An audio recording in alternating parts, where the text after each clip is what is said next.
Pungli itu adalah cabang dari mafia.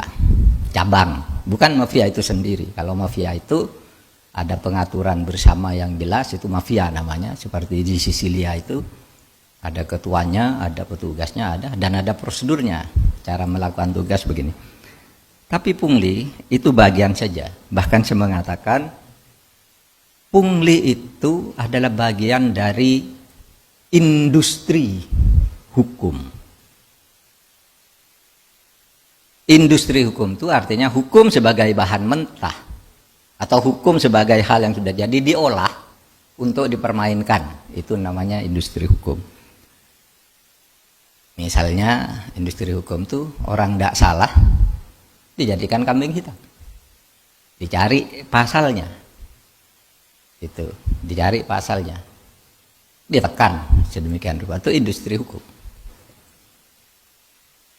Atau orang salah dibebaskan, dicari pasalnya, ini pasalnya, kalau kamu mau, ini salah loh kamu, ini pasalnya begini, tapi kamu bisa saya bebaskan, ini alibi yang bisa dibuatkan oleh aparat penegak hukum, bebas, bayar dia. Itu industri hukum.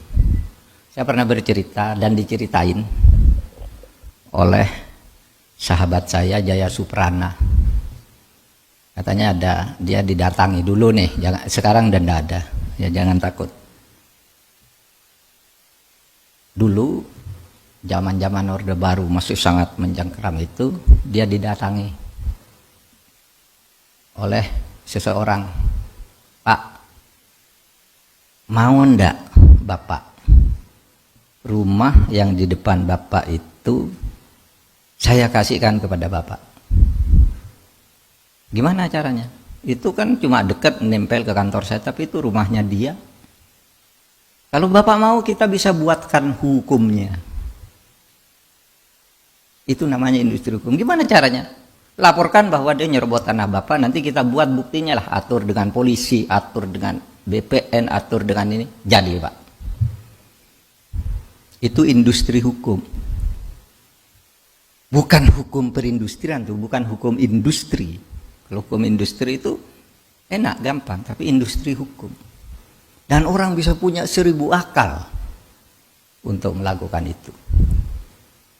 Tanah, ini yang sekarang mafia tanah. Gila saudara.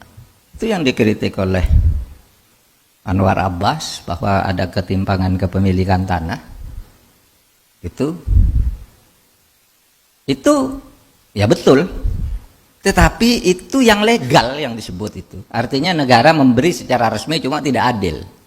Oleh sebab itu Pak Jokowi menjawab, loh itu kan terjadi dulu.